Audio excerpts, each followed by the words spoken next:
أعوذ بالله السميع العليم من الشيطان اللعين الرجيم بسم الله الرحمن الرحيم الحمد لله رب العالمين الصلاة والسلام على أشرف الأنبياء والمرسلين وعلى أهل بيته الطيبين الطاهرين المعصومين أما بعد فقد قال الله تعالى في كتابه المبين وهو أصدق الصادقين بسم الله الرحمن الرحيم إنا أنزلناه في ليلة القدر وما أدراك ما ليلة القدر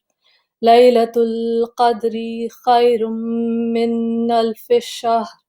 تنزل الملائكة والروح فيها بإذن ربهم من كل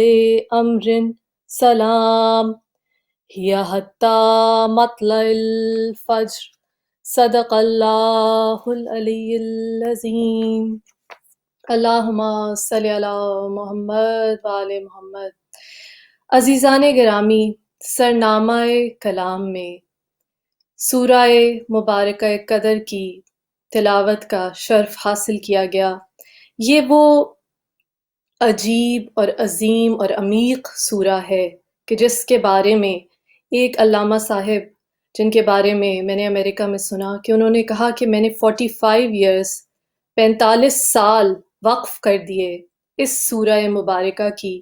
تفسیر میں،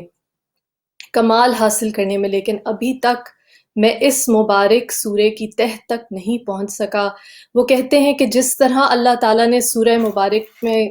فرمایا کہ تم کیا جانو لیلۃ القدر کیا ہے، تم کیا جانو یہ برکت والی رات کیا ہے، بالکل اسی طرح کہ جس طرح تم کیا جانو کہ فاطمہ زہرا سلام اللہ علیہ، سیدہ راضیہ مرضیہ کیا ہیں۔ وہ کہتے ہیں کہ یہ سورہ مبارکہ بی بی کی شان میں نازل ہوئی، اس لیے ناممکن ہے کہ انسان اس کا پوری طرح سے ادراک کر سکے۔ عزیزان گرامی، بی بی فاطمہ زہرا سلام اللہ علیہ وہ ہستی ہیں کہ قرآن حکیم کی ہر آیہ مبارکہ میں ہمیں بی بی کے فضائل ملتے ہیں۔ ایک مرتبہ امام جعفر صادق علیہ السلام نے فرمایا کہ جب سیدہ طاہرہ فاطمہ سیدۃ النساء العالمین علیہ السلام محراب عبادت میں کھڑی ہوتی تھیں تو آپ کا نور اہل آسمان کے لیے اس طرح روشنی کا کام دیتا تھا جس طرح سے زمین والوں کے لیے ستارے روشنی دیتے ہیں۔ ایک مرتبہ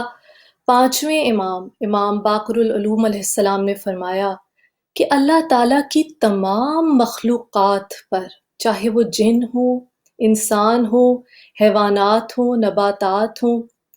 فرشتے ہوں، تمام مخلوقات پر جناب فاطمہ سیدۃ النساء العالمین علیہ السلام کی اطاعت واجب ہے۔ عزیزان گرامی، بے شک ہم لوگ اپنی ناقص عقل سے بی بی کا مرتبہ نہیں پہچان سکتے۔ ابھی ایام فاطمیہ گزرے اور اگلے ہفتے چونکہ بی بی فاطمہ الزہرا سلام اللہ علیہ کے ظہور کے جشن کے دن ہیں، تو ہمارے لیے یہ سمجھنا ضروری ہے کہ اللہ تعالیٰ نے یہ جو خیر کثیر نبی اکرم صلی اللہ علیہ وآلہ وسلم کو عطا فرمائی اور کہا کہ اے نبی، بے شک ہم نے آپ کو کوثر عطا کی، آپ کا دشمن ہی بے نام و نشان ہوگا، اور جو فضیلت بی بی فاطمہ سیدۃ النساء العالمین علیہ السلام کی ہے، آخر دنیا میں ان ہستیوں کے ظہور کا کیا مقصد ہے؟ رسول اللہ صلی اللہ علیہ وآلہ وسلم نے ایک مرتبہ فرمایا بی بی فاطمہ زہرا سلام اللہ علیہ کے بارے میں کہ انسان کے روپ میں فرشتہ یا حور ہیں، جنت کی ایک مخلوق ہیں جو اللہ تعالیٰ نے زمین پر بھیج دی، اور کہا کہ فاطمہ کی خوشبو بے شک بہشت کی خوشبو ہے۔ اور مولائے کائنات مولا علی علیہ السلام کا بھی ایک قول ہے کہ بے شک جنت کی جیسے گلاب کا ایک پھول یا ایک کلی جو جنت سے آئیں اور جنت کی طرف چلی گئیں اور میرے ذہن میں، میرے شعور میں اپنی مہک چھوڑ گئیں، مولا کائنات مولا علی علیہ السلام نے جناب فاطمہ علیہ السلام کی دنیا سے رخصت ہوتے وقت فرمایا کہ اے فاطمہ، آپ کا ساتھ چھوٹتے ہی میں بالکل تنہا ہو گیا اور تا حیات آپ کی یاد میں گریہ کرتا رہوں گا۔ بی بی فاطمہ زہرا سلام اللہ علیہ کی شخصیت وہ شخصیت ہے عزیزان گرامی کہ جس طرح اللہ تعالیٰ نے قرآن میں جب سورہ حمد کی ہم تلاوت کرتے ہیں تو ہم یہ دعا کرتے ہیں کہ اے اللہ ہمیں ان لوگوں کے رستے پر چلا کہ جن پر تو نے اپنی نعمتوں کا نزول کیا، اپنا کرم کیا، نہ کہ ان پر کہ جو مغضوب ہیں، جن سے تو غضبناک ہوا، جن پہ تو نے اپنا غضب نازل کیا۔ یہ کون ہیں کہ جن پہ اللہ غضبناک ہوتا ہے؟ تو عزیزان گرامی ایک مستند حدیث ہے، مستند حدیث جو حدیث کے تمام کتب میں، اہل سنت کی کتب میں موجود ہے۔ تمام مورخین نے، حدیث نقل کرنے والوں محدثین نے، تمام مفسرین نے اس پہ اتفاق کیا، حتیٰ کہ فخر الدین رازی کہ جن کے بارے میں کہا جاتا تھا کہ ہر آیت پہ بحث کرتے تھے اور کوئی نہ کوئی ایسی شک یا کوئی نہ کوئی ایسی شرط نکال لیتے تھے کہ انسان سوچنے پہ مجبور ہو جاتا تھا، جتنی بھی اہل بیت علیہ السلام کی شان میں آیات ہیں، سوائے ایک آیت کہ آپ نے کہا سورہ آل عمران کی جو آیہ مباہلہ ہے، فَقُلْ تَعَالُوا نَدْعُوا أَبْنَاءَنَا وَأَبْنَاءَكُمْ وَنِسَاءَنَا وَنِسَاءَكُمْ وَأَنفُسَنَا وَأَنفُسَكُمْ، صرف اس آیت کے بارے میں انہوں نے کہا، فخر الدین رازی نے، کہ بے شک یہ صرف اور صرف اہل بیت علیہ السلام کے لیے، اس لیے کہ اس کے آخر میں آپ جانتے ثم نبتہل فنجل، اللہ تعالیٰ کی لعنت ہے جھوٹوں پر۔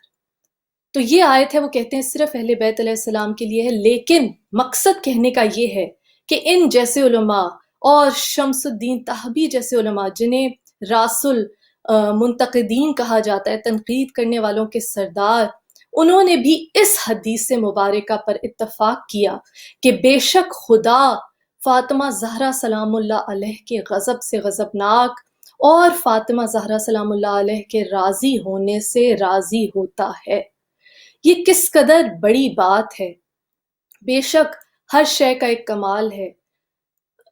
نباتات کا کمال یہ ہے، ایک بیج زمین کی کے سینے کو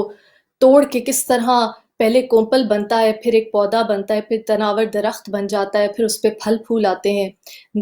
حیوانات ہیں وہ افزائش نسل کرتے ہیں، کھاتے پیتے ہیں، ان کی زندگی تمام ہو جاتی ہے، لیکن انسان کا کمال کیا؟ اگر انسان بھی محض اپنی زندگی کا سائیکل پورا کرے، کھائے پیے، گھر بنائے، افزائش نسل کرے اور پھر اس دنیا سے رخصت ہو جائے تو وہ اس کا کمال تو نہیں عزیزان کرام۔ جبکہ قرآن میں اللہ تعالیٰ نے کہا لَقَدْ كَرَّمْنَا بَنِي آدَمَ، کہ ہم نے آدم کی اولاد کو کرامت دی، عزت دی۔ تو انسان نے اپنی اس توقیر کو حاصل کرنا ہے عقل کے ذریعے۔ تو جس طرح ائمہ طاہرین نے کہا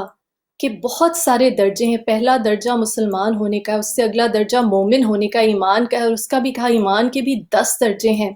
پھر حتیٰ کہ اہل بیت علیہ السلام کے جو مقرب صحابہ تھے، حضرت سلمان فارسی، حضرت ابو ذر غفاری، حضرت عمار، ان کے درجات بتائے کہ ایمان کے درجوں پر ہیں۔ کہا یقین کے بھی، ایمان سے بھی اوپر یقین ہے، اور پھر یقین کے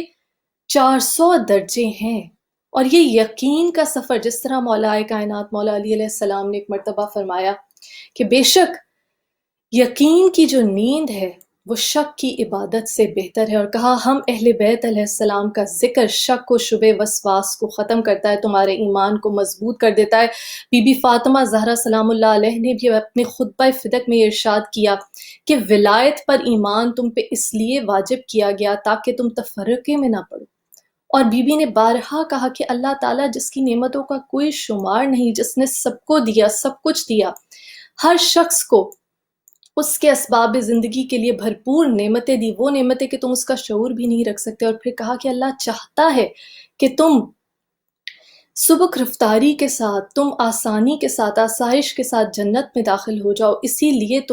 تمہارے لیے وہ راہبر چنا، اس نے خود چنا، اپنے امر سے چنا، وہ راہبر کے جو تمہیں سیدھے رستے پر لے جائے، جو ثابت قدم ہو، جو قرار غیر فرار ہو، جو ہر مشکل، ہر فتنے کی آگ بھڑکنے پہ جس کی تلوار کے پانی نے ان فتنوں کی آگ کو بجھایا، جو اللہ کی راہ میں ثابت قدم ہو۔ بی بی فاطمہ زہرا سلام اللہ علیہ نے اپنے شوہر نامدار مولا کائنات مولا علی علیہ السلام کا اس طرح تعارف کرا۔ بی بی نے اصول دین کو واضح کیا، توحید کیا ہے، نبوت کیا ہے، ولایت کیا ہے، عدل کیا ہے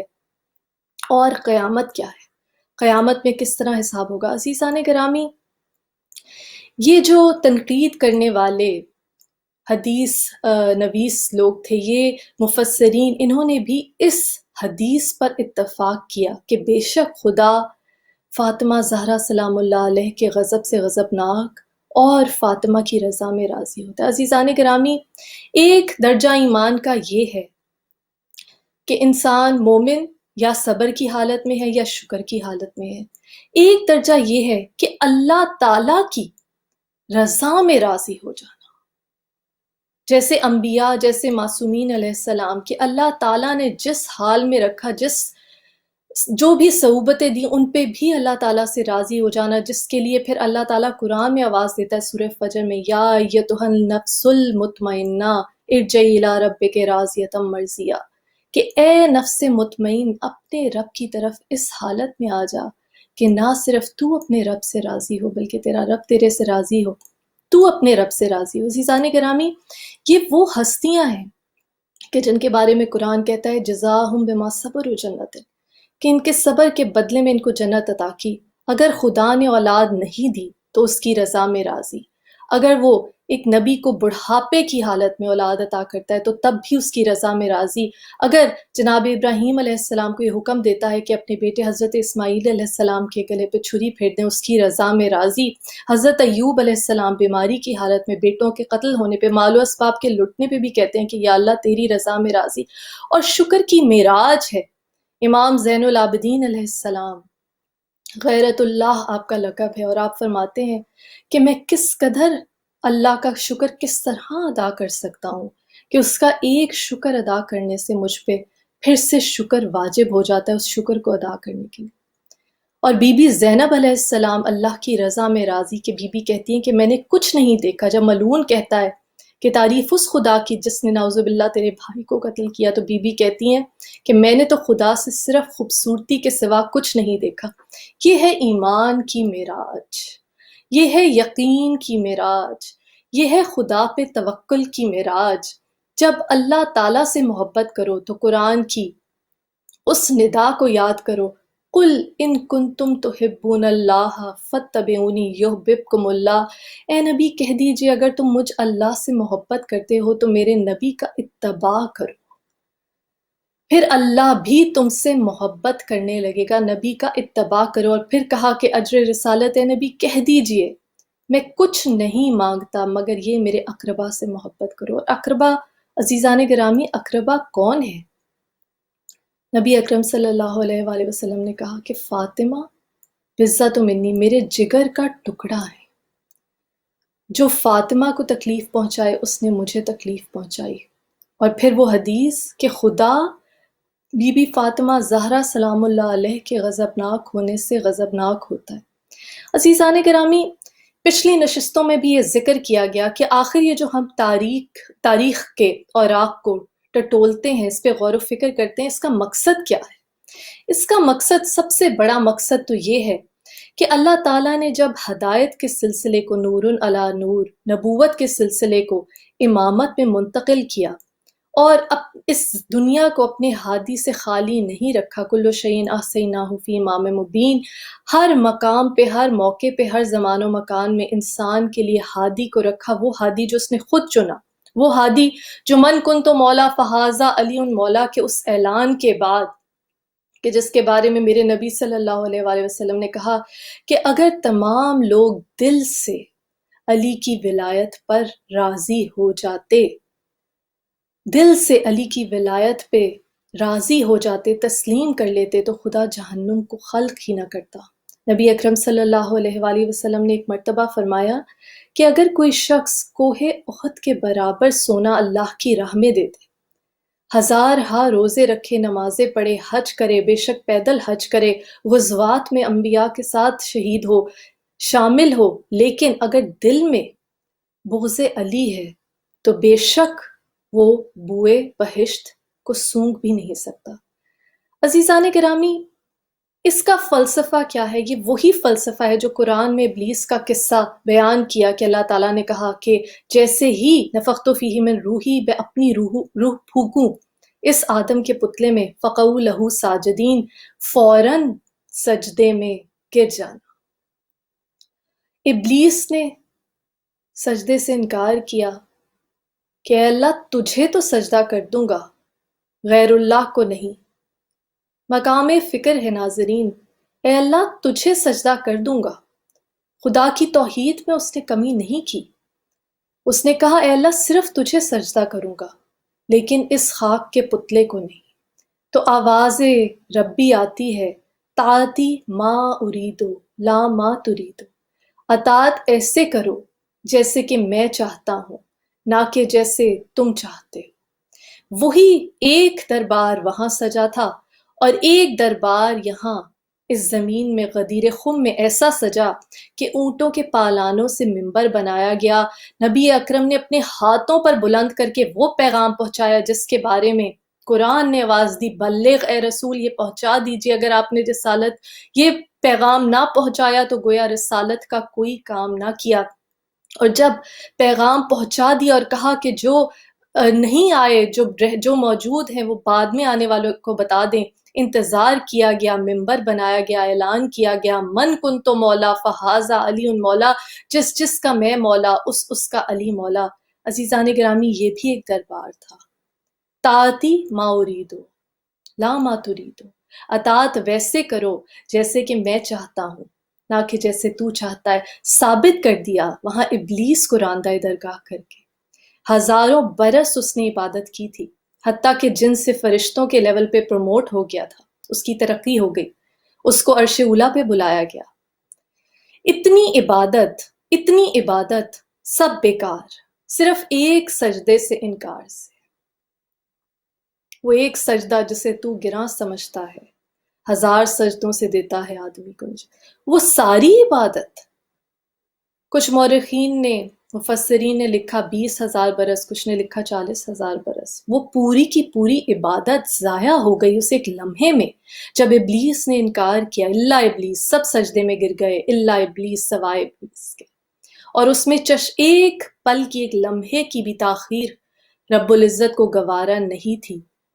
فَقَعُوا لَهُ سَاجِدِينَ، جیسے ہی نفخت فیہ من روحی فَقَعُوا لَهُ سَاجِدِينَ، فوراً سجدے میں گر جاؤ۔ ایک لمحے کی بھی تاخیر اگر کوئی اور فرشتہ بھی کرتا تو وہ بھی راندہ درگاہ ہو جاتا۔ یہ اسٹیبلش کرنا تھا، یہ مثال قائم کرنی تھی، یہ واقعہ ہمیشہ دوسروں کی غلطیوں سے سیکھیں۔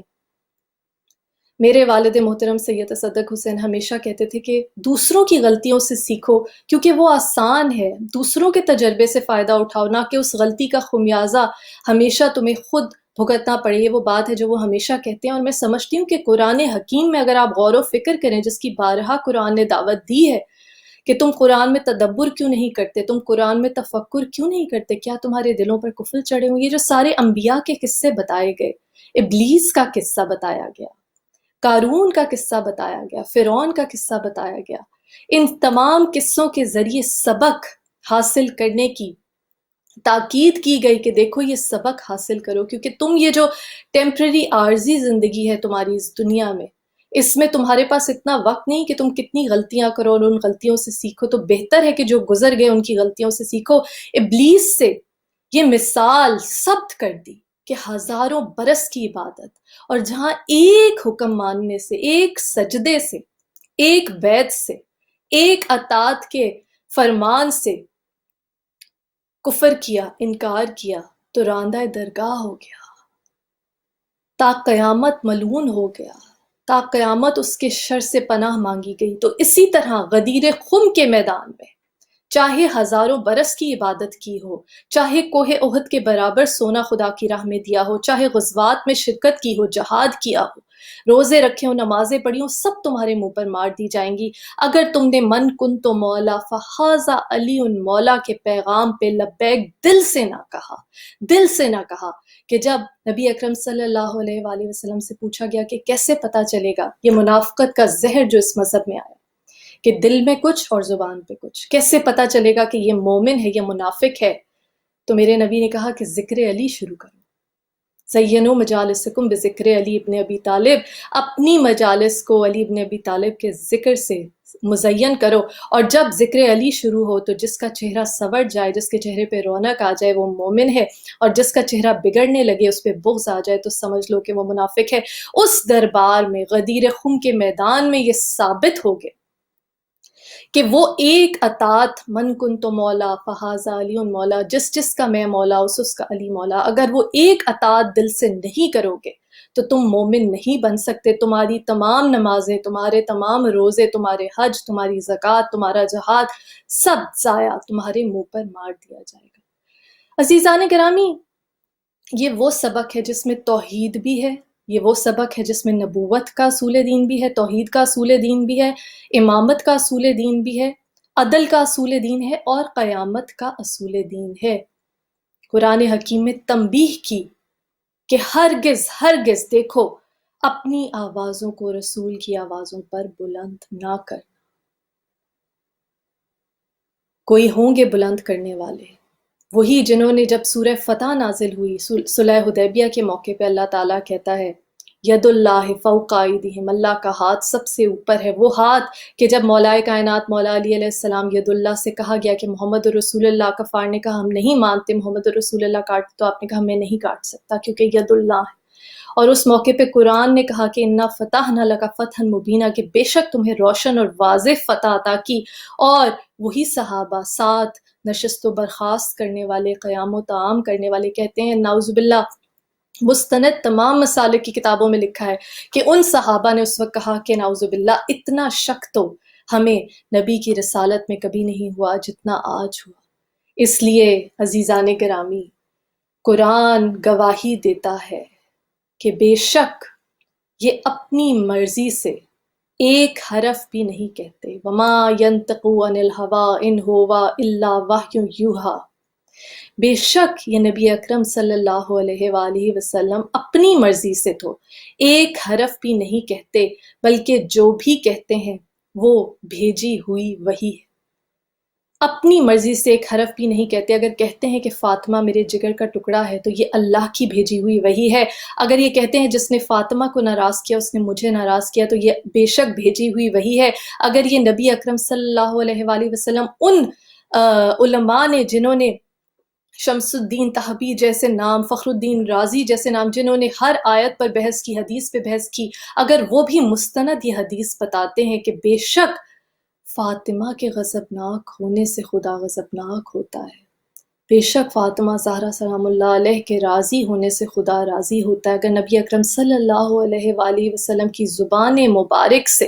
یہ الفاظ نکلے تو یاد رکھو وما ینطق عن الهوى ان هو الا وحی یوحی، کہ بے شک یہ اپنی مرضی سے ایک حرف بھی نہیں کہتے، بلکہ جو بھی کہتے ہیں وہ بھیجی ہوئی وحی ہے۔ تو وہ ایک فرمان جس کی نافرمانی تمہیں راندہ درگاہ کر دے،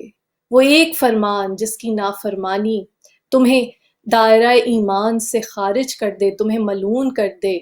تمہیں قیامت تک لعنت کا مستحق بنا دے، تمہیں اس درجے تک پہنچا دے کہ جہاں جس طرح شیطان پہ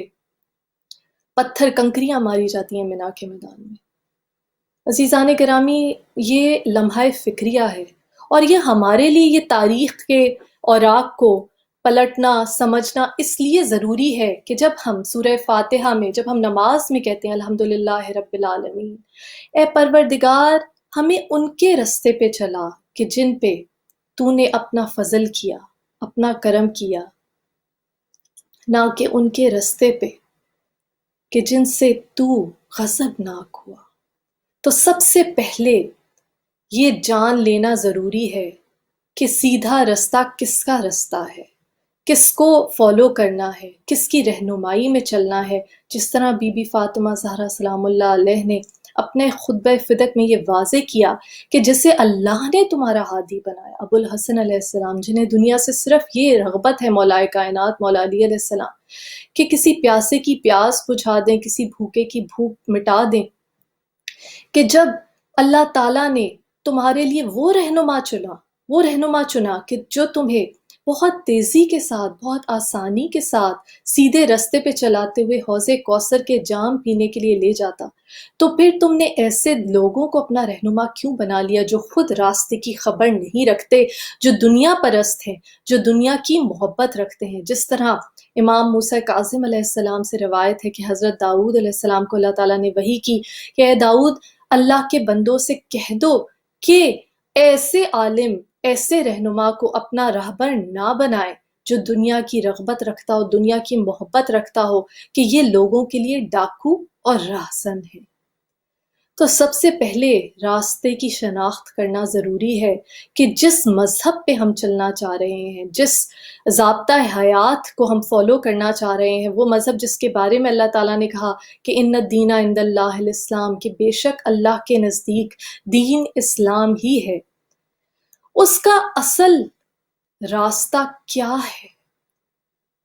اس کا اصل فلسفہ کیا ہے، وہ کون ہیں جو سچے ہیں، جو سچ کے راستے پر چلنے والے ہیں، وہ کون ہیں جو سچائی کے نور کے ساتھ ہماری رہنمائی کریں گے، وہ کون ہیں جو قرآن ناطق ہیں، بولتا قرآن ہے، وہ کون ہیں کہ جن کے قول اور فعل میں کوئی تضاد نہیں، وہ کون ہیں کہ جو ہمیں قرآن کی تفسیر سکھائیں گے، وہ کون ہیں کہ جنہیں اللہ تعالیٰ نے انسانی شبیہ میں بھیجا،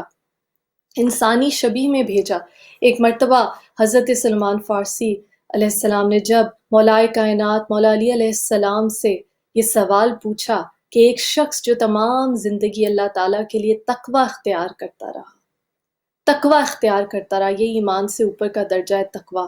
تقوی سے اوپر کا درجہ ہے یقین، جو تقوی اختیار کرتا رہا، اللہ کی عبادت کرتا رہا بغیر دیکھے، تو کیا وہ یہ فرمائش کرنے کا مستحق نہیں ہوگا قیامت کے روز کہ یا اللہ پوری زندگی میں نے بغیر دیکھے، سورہ انعام میں جیسے کہا کہ آنکھیں اسے دیکھ نہیں سکتی، تو وہ بندہ کیا یہ گزارش نہیں کرے گا اس دن مالک کائنات سے کہ یا اللہ میں نے تمام عمر بغیر دیکھے تیری عبادت کی، تو کیا میں تجھے نہیں دیکھ سکتا؟ تو ایک مرتبہ مولائے کائنات مولا علی علیہ السلام نے مسکرا کے جواب دیا کہ بے شک میں جانتا ہوں وہاں یہ سوال ہوگا کیونکہ تم بھی وہاں موجود ہوگے، اور کہا کہ اس وقت رب العزت اپنے پردہ غیبت کو ہٹائے گا اور ہم 14 معصومین علیہ السلام کے نور کو ظاہر کرے گا۔ اپنے نور کو پروردگار نے انسانی شبیہ میں اس لیے بھیجا تاکہ انسان کے پاس نمونہ ہو، انسان کے پاس ضابطۂ حیات ہو، انسان کے پاس ایک مثال ہو کہ ایک ہستی جو رشتوں میں بھی بندھی ہے،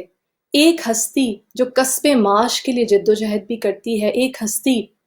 جو فجر کی نماز کے لیے اٹھتی ہے اور کس طرح اپنے بچوں کے حصے کا افطار کا کھانا بھی ایک یتیم اور مسکین سائل کو جو دروازے پر آتا ہے اس کو دے دیتی ہے، کس طرح سے ایک ہستی وہ جو کہ اللہ تعالیٰ سے نماز شب میں دعائیں کرتی ہے کہ مجھے ایسی بیٹی دے کہ نہ میں اس کے بغیر رہ سکوں نہ وہ میرے بغیر رہ سکے، جو میری ماں فاطمہ جیسی ہو، اور جب اے اللہ تو مجھے اپنی راہ میں بلائے تو میں اسے روتا تڑپتا چھوڑ کر تیری آواز پہ لبیک کروں۔ توحید کے شعور کو بی بی فاطمہ زہرا سلام اللہ علیہ نے کہا توحید کے شعور کو قلب میں اتار، اور اس کے لیے اللہ تعالیٰ نے اپنے رسول کو، اپنے رسول مبین کو نور بنا کر بھیجا تاکہ جاہلیت کے اندھیروں کو روشنی میں تبدیل کر دے۔ توحید کے شعور کو قلب میں اتارنے کے لیے اور پھر اس کو عمل میں ڈھالنے کے لیے، کردار میں ڈھالنے کے لیے یہ ہمارے لیے مشعل راہ ہیں یہ ہستیاں۔ بی بی فاطمہ زہرا سلام اللہ علیہ نے ایک مرتبہ فرمایا، بی بی کے وہ اقوال جو تمام مسلمانوں کے لیے زندگی گزارنے کا بہترین ضابطہ ہے۔ بی بی نے ایک مرتبہ فرمایا کہ ایک عورت کا بہترین زیور اس کی حیا ہے۔ بی بی نے کہا کہ جب ایک عورت گھر میں اپنے بچے کی پرورش اور تعلیم و تربیت میں مصروف ہوتی ہے تو وہ خدا کے نزدیک ترین ہوتی ہے۔ اور بی بی نے فرمایا، بی بی فاطمہ زہرا سلام اللہ علیہ میری بی بی کہتی ہیں کہ تم میں سے بہترین مرد وہ ہے جو اپنی بیوی کے ساتھ اچھے اخلاق کا مظاہرہ کرے، اس کے ساتھ نیک سلوک کرے۔ عزیزان گرامی، یہ بی بی وہ ہیں کہ آپ کے والد بزرگوار علم کا شہر ہیں، آپ کے شوہر نامدار اس شہر علم کا واحد دروازہ ہے، اور بی بی نے کس طرح فصیح و بلیغ طریقے سے، جس طرح ہم نے پچھلی نشستوں میں گفتگو کی، خطبہ فدق میں ہر عبادت کے مفہوم کو واضح کیا کہ نماز تم پہ اس لیے فرض کی گئی کہ تکبر کی گندگی کو تمہارے دل سے نکال دے، تکبر کی غلاظت کو دل سے نکال دے۔ روزہ تم میں اخلاص یعنی سچائی پیدا کرنے کے لیے فرض کیا گیا، زکوٰۃ تمہارے نفس کا تزکیہ کرنے کے لیے فرض کی گئی، حج اس لیے فرض کیا کہ تمہارے دین کو تقویت، مضبوطی حاصل ہو، اور ولایت پہ ایمان اس لیے واجب کیا تاکہ تم لوگ تفرقے میں نہ پڑو۔ اور اللہ تعالیٰ چاہتا تھا کہ انسان اس کی سرکشی کا مرتکب نہ ہو۔ توحید کے شعور کو دل میں اتارنے کے لیے اہل بیت علیہ السلام کو وسیلہ بنا کر بھیجا تاکہ بتا سکے کہ کس طرح ظالم و جابر کے سامنے کلمہ حق بلند کیا جاتا ہے، کس طرح افضل ترین جہاد کیا جاتا ہے میری بی بی فاطمہ الزہرا سلام اللہ علیہ نے، اور خاص طور پہ بی بی نے یہ جہاد کیا، آواز حق بلند کی، نہ صرف خطبہ فدق میں بلکہ اس کے بعد مدینہ کی خواتین جب آپ کے پاس عیادت کے لیے آتی ہیں، آپ کی بیمار پرسی کے لیے آتی ہیں، تو اس وقت بھی آپ نے یہ کہا کہ میں تمہارے مردوں سے بیزار ہو گئی، اس دنیا سے بیزار ہو گئی کہ کس طرح نبی اکرم صلی اللہ علیہ وآلہ وسلم کے دنیا سے ظاہری رخصت کے بعد ہی تم لوگوں نے منہ پھیر لیا۔ عزیزان گرامی، تاریخ میں جس قدر مصائب بی بی پر پڑے کہ بی بی کہتی ہیں کہ اگر دنوں پر پڑتے تو سیاہ راتوں میں تبدیل ہو جاتی، اس سے پتہ چلتا ہے کہ اس ایک من کن تو مولا فہذا علی مولا کے پیغام پر، جس کے بارے میں اللہ تعالیٰ نے کہا الیوم اکملت لکم دینکم واتممت علیکم نعمتی، کہ آج تمہارے لیے تمہارے دین کو مکمل کر دیا، اپنی نعمت تم پر تمام کر دی، اس ایک عقیدے پر دل سے ایمان نہ لانے کی وجہ سے، وہ بغض جو امام حسین علیہ السلام نے اپنے خطبہ منا میں واضح کیا کہ کس طرح تم بھول گئے کہ تمام دروازے رسول اللہ صلی اللہ علیہ وآلہ وسلم نے جو حرم میں کھلتے تھے بند کروا دیے سوائے ایک دروازے کے، جو فاطمہ و علی علیہ السلام کے گھر کا دروازہ تھا۔ وہ بغض عزیزان گرامی، وہ بغض چلتا گیا، وہ بغض اس وقت سے شروع ہو گیا جب نبی اکرم صلی اللہ علیہ وآلہ وسلم کی دنیا سے ظاہری رخصت ہوتی ہے، اور وہ بغض کربلا تک لے جاتا ہے، اور تاریخ میں کربلا برپا ہو جاتی ہے، جو پھر ہمیں بارہا یاد دہانی کراتی ہے کہ ظالم و جابر کے سامنے کلمہ حق بلند کرنا بہترین جہاد ہے۔ ظالم و جابر کے سامنے، ظالم و فاسق کے سامنے کلمہ حق بلند کرنا بہترین جہاد ہے۔ اور یہ یاد رکھیے عزیزان گرامی کہ یہ محترم و مکرم ہستیاں، یہ محترم و مکرم ہستیاں، انہوں نے اتنی صعوبتیں برداشت کیں اللہ تعالیٰ کی توحید پر ایمان کو واضح کرنے کے لیے، مضبوط کرنے کے لیے کہ لا الہ الا اللہ در حقیقت کیا ہے، تمام الہوں کا، تمام بتوں کا پاش کر دینا واجب ہے، تبھی اللہ تعالیٰ کی وحدانیت پر ایمان ہوگا، ورنہ زبانی کلمہ گو وہ بھی تھے جو یزیدی ملونی فوج میں تھے، زبانی کلمہ گو تو وہ بھی تھے کہ جنہوں نے بی بی فاطمہ زہرا سلام اللہ علیہ پہ دروازہ گرایا، ظلم کیا، آپ کا حق چھین لیا، غصب کر لیا، باغ فدق اور جاگیر کا حق۔ عزیزان گرامی، زبانی کلمہ گو تو پھر وہ بھی تھے کہ جنہوں نے نعوذ باللہ سورہ حدیبیہ کے وقت جب قرآن اسے فتح مبین کہتا ہے رسول کی رسالت پہ شک کیا، زبانی ظاہری کلمہ گو تو وہ بھی تھے جو غزوہ احد میں جب نبی پکارتے رہے سب بھاگ گئے، اور خود مستند اہل سنت کی کتب میں انہوں نے درج کیا ان صحابہ نے کہ کس طرح ہم بھاگ کے کوئی پہاڑ پہ چڑھ گیا اور کوئی اتنی دور چلا گیا کہ 3 دن کی مسافت کے بعد واپس آئے، اور صرف مولائے کائنات مولا علی علیہ السلام رسول اللہ صلی اللہ علیہ وآلہ وسلم کے ساتھ کھڑے رہے اور کہا کہ میرا ان سے کیا واسطہ جو بھاگ گئے، اور اس وقت عرش پہ ملائکہ کا یہ کلمہ تھا، یہ تسبیح تھی، لا فتح الا علی لا سیف اللہ ذوالفقار، کہ بے شک کوئی مرد نہیں سوائے مولا کائنات مولا علی علیہ السلام کے، کوئی تلوار نہیں سوائے ذوالفقار کے، اسی لیے میرے نبی نے ایک مرتبہ کہا تھا کہ بے شک علی کی ایک ضربت ثقلین کی عبادت سے افضل ہے۔ عزیزان گرامی،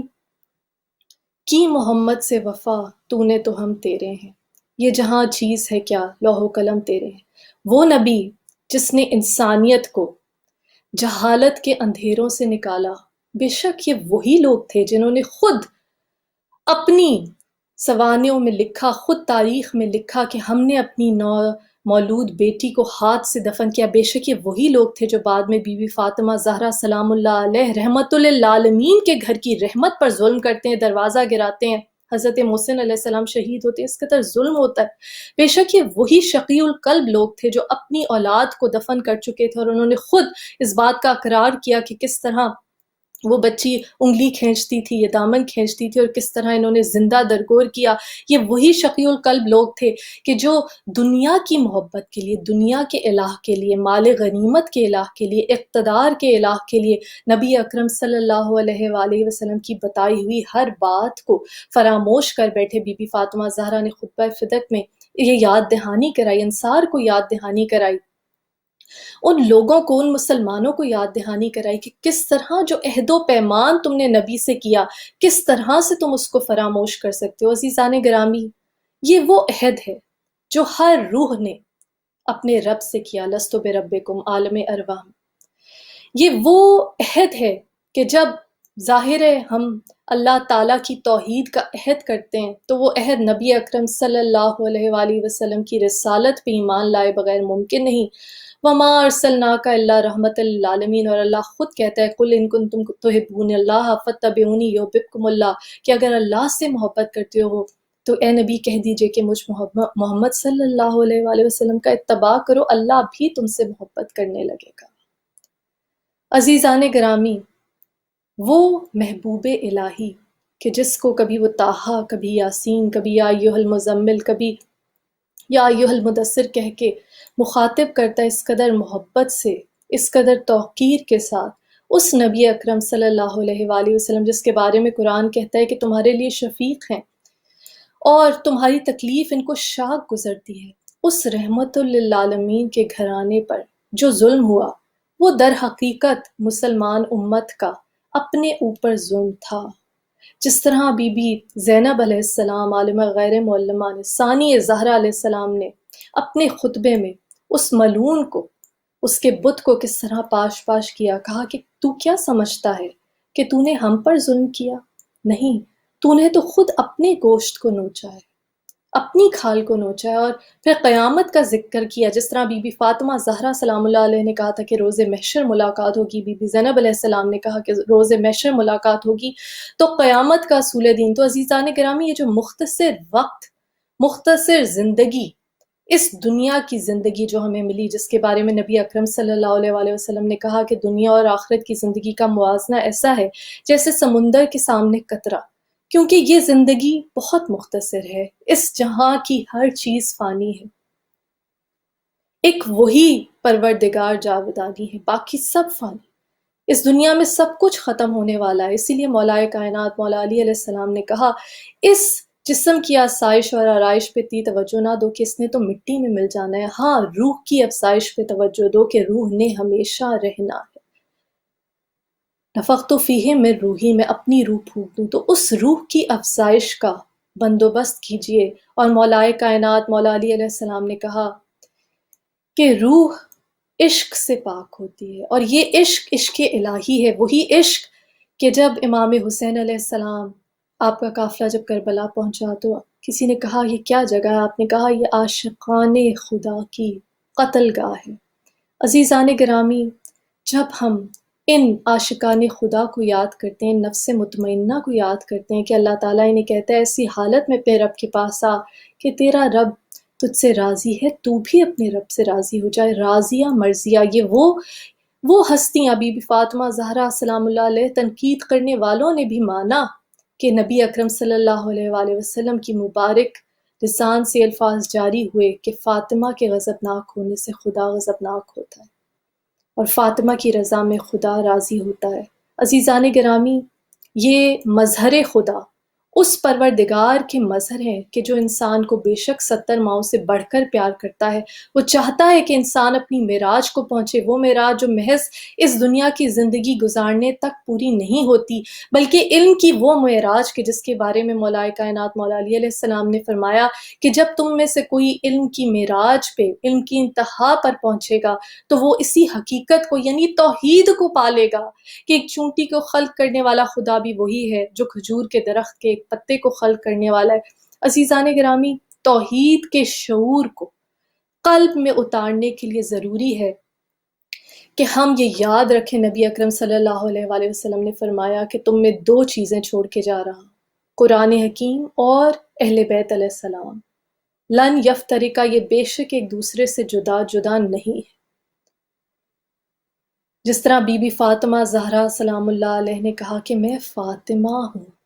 فاطمہ بنت محمد، اور میری کسی ایک بات کا دوسری بات سے تمہیں اختلاف نہیں ملے گا۔ بی بی نے قرآن حکیم کی آیات کو اس طرح بیان کیا، قرآن کی آیات سے وضاحت کی۔ یہ قرآن ناطق ہیں جو نوک نیزہ پر بھی قرآن سناتے ہیں، یہ وہ قرآن ناطق ہیں کہ جن کا ہر عمل قرآن کی تفسیر ہے، کہ جن کے عمل کو دیکھے بغیر، ان کے عمل سے سیکھے بغیر، ان کے اقوال پہ غور و فکر کیے بغیر ہم قرآن کی تفسیر تک نہیں پہنچ سکتے، کیونکہ یہ قرآن خود کہتا ہے کہ اس کو بے شک وہی چھو سکتے ہیں، وہی اس کی تہ تک پہنچ سکتے ہیں، وہی اس کی معرفت حاصل کر سکتے ہیں جو خود پاک ہیں۔ عزیزان گرامی، نبوت کا سلسلہ اللہ تعالیٰ کی محبت ہے جو انسان کے ساتھ، بنی آدم کے ساتھ، اس کا ثبوت ہے کہ اللہ تعالیٰ نے ہدایت انسانی کے لیے انبیاء کو بھیجا اور ان کو یہ کام سونپے، یتلو علیہم آیاتہ ویعلمہم الکتاب والحکمہ ویزکیہم، کہ اللہ کی آیتیں، اللہ کی نشانیاں دکھائیں، کتاب اور حکمت کی تعلیم دیں اور تزکیہ نفس کریں۔ مولا کائنات مولا علی علیہ السلام نے فرمایا کہ آنسو نفس کو پاک کرتے ہیں، اور یہ قلب کی گرمی نبی اکرم صلی اللہ علیہ وآلہ وسلم نے جس کے بارے میں فرمایا تھا کہ بے شک قتل حسین سے مومنوں کے دلوں میں ایسی حرارت پیدا ہوگی جو تا قیامت ٹھنڈی نہیں ہوگی۔ جب یہ محبت دل میں جوش مارتی ہے تو خود بخود آنسو بہتے ہیں، جس طرح امام حسین علیہ السلام نے ایک مرتبہ فرمایا، میں آنسوؤں کا ذبح شدہ ہوں، مجھے جب بھی کوئی یاد کرے گا آنسو بہائے گا۔ جب آنسو نکلتے ہیں تو نفس پاک ہونا شروع ہوتا ہے، اور پھر یہ ہمارا کام ہے کہ جب ہم کہتے ہیں کونو مس صادقین، ہم ان سچوں کے ساتھ ہونا چاہتے ہیں جن سے اللہ تعالیٰ نے ہر رجس کو، ہر نجاست کو دور کر دیا، ان کو طاہر کر دیا، تو ہم پھر آیہ تطہیر کی اس تفسیر کو ذہن میں رکھیں اور یہ سوچیں کہ یہ صاحب تطہیر ہستیاں، یہ اہل قصہ، ان سے محبت کا اظہار تبھی ممکن ہے کہ ہم اپنے نفس کا تزکیہ کریں، اور نفس کا تزکیہ کرنے کے لیے سب سے پہلا قدم ایک عمل جو اگر شروع کر دیں، جھوٹ بولنا چھوڑ دیں۔ امام حسن عسکری علیہ السلام نے ایک مرتبہ فرمایا کہ تمام برائیوں کو ایک کمرے میں بند کر دو اور اس کو تالا لگا دو، اس کی کنجی کا نام، اس کی چابی کا نام جھوٹ ہے۔ اور آپ جانتے ہیں وہ واقعہ جو بچپن کی کتابوں میں بچوں کو پڑھایا جاتا ہے کہ ایک شخص اس نے کہا میں شراب بھی پیتا ہوں، میں اور گناہ کرتا ہوں، میں چوری کرتا ہوں۔ تو رسول اکرم صلی اللہ علیہ وآلہ وسلم کے پاس آیا اور یہ کہا کہ میں سارے گناہ کرتا ہوں تو کیا کروں؟ تو آپ نے کہا صرف جھوٹ بولنا چھوڑ دو۔ اور پھر وہ واپس کیا، اس نے کہا یہ تو آسان ہے، صرف ایک گناہ سے منع کیا۔ لیکن پھر جب اس نے چوری کرنا چاہی تو اسے احساس ہوا کہ یہ اب جب میں بعد میں جاؤں گا نبی کے پاس اور وہ پوچھیں گے تو مجھے جھوٹ بولنا پڑے گا، ہر گناہ کو چھپانے کے لیے جھوٹ بولنا پڑے گا، تو وہ تمام گناہوں سے پاک ہو گیا۔ اور بارہا جیسے میں نے پہلی نشستوں میں بھی عرض کیا ہوگا کہ جس طرح لوگ کہتے ہیں ہماری دعا مستجاب نہیں ہوتی، تو مولا کائنات مولا علی علیہ السلام نے فرمایا کہ جس زبان سے کبھی جھوٹ نہ نکلا، اس سے غلطی سے نکلی ہوئی جھوٹ بات بھی اگر غلطی سے بھی نکل جائے سہون، تو وہ بھی سچ ہو جاتی ہے۔ تو اپنی زبان کو جھوٹ سے پاک کریں، اپنے دل کو جھوٹ سے پاک کر لیں۔ جس طرح امام زین العابدین علیہ السلام نے فرمایا تمہاری قیمتی ترین جو تمہاری پوزیشن ہے، جو تمہاری قیمتی ترین ملکیت ہے، وہ تمہارا دل ہے، تمہارا قلب ہے، تو کسی بھی صورت میں اس کو کسی طرح سے میلا یا داغدار نہ ہونے دو۔ عزیزان گرامی، اہل بیت علیہ السلام کی محبت اللہ تعالی ہمارے دل میں راسخ کر دے، مضبوط کر دے۔ بی بی فاطمہ زہرا سلام اللہ علیہ نے ہمیں زندگی گزارنے کے لیے وہ سبق دیے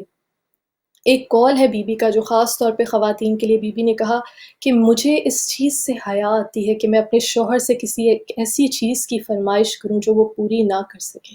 عزیزان گرامی، جب دنیا کے الہوں کو رد کرنا ہے، ان کی نفی کرنی ہے، لا الہ الا اللہ، تو اس میں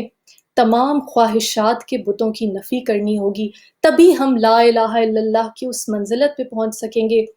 بے شک یہ منافقت ہوگی کہ ہم یاد کریں اہل بیت علیہ السلام کی قربانیوں کو، ہم یاد کریں ان صحبتوں کو کہ جن پہ ان ہستیوں نے شکر ادا کیا، سجدہ شکر ادا کیا، ہم یاد کریں کہ وہ جس کے لیے نبی اکرم صلی اللہ علیہ وآلہ وسلم نے جب جماعت کی قیادت کر رہے ہیں، امامت کرے نماز کے، اپنے سجدے کو طول کر دے دیا ایک مرتبہ کہ امام حسین علیہ السلام پشت پر سوار ہو گئے، یہ ثابت کیا کہ اللہ کی نظر میں یہ نماز کے سے کہیں زیادہ حسین علیہ السلام افضل ہیں۔ کہا حسین منی وانا من الحسین، اور اسی امام حسین علیہ السلام کو اس شقی القلب امت نے کس طرح سجدہ خدا میں سر تن سے جدا کر دیا۔ یاد رکھیے لا الہ الا اللہ محمد رسول اللہ علی ولی اللہ وسیع رسول اللہ، کہ اس پیغام کو قلب میں اتارنا ضروری ہے، زبان سے کہہ دینا کافی نہیں۔ ہم منافق ہوں گے کہ اگر جب ہم زیارت عاشورہ پڑھتے ہیں اور ہم برات کا اعلان کرتے ہیں ان کے تمام ان لوگوں کے سے برات کے جنہوں نے معاونت کی ان یزیدی لشکر کے اور اہل بیت علیہ السلام کے ازل سے ابد تک جتنے دشمن رہے، ان سب سے ہم جب اعلان برات کرتے ہیں، بیزاری کا اعلان کرتے ہیں، تو پھر جو اسکول آف تھاٹ ہے، جو ان کے عقائد ہیں، جو ان کا سوچنے کا انداز ہے، جو ان کی دنیا پرستی ہے، جو ان کی خود پرستی ہے، جو ان کی انا پرستی ہے، جو ان کی اقتدار پرستی ہے، اس سے بھی ہمیں بیزاری اور برات کا اعلان کرنا ہوگا، کیونکہ جن کانسیپٹس پہ، جن بلیفز پہ، جن عقائد پہ وہ لوگ قائم تھے، ہمیں ان سے خود کو جدا کرنا ہوگا، تبھی ہم صحیح معنوں میں اپنے آپ کو اہل بیت علیہ السلام کے عاشق کہلا سکتے ہیں۔ عزیزان گرامی، دعا ہے کہ اس بی بی فاطمہ زہرا رازیہ مرضیہ سیدۃ النساء العالمین ام ابیہا طاہرہ بی بی کی اس دنیا میں ظہور کے ان مبارک ایام کے صدقے میں جو حاضرین اس تقریر میں، اس مجلس میں، اس محفل میں میرے ساتھ شریک ہوئے ہیں،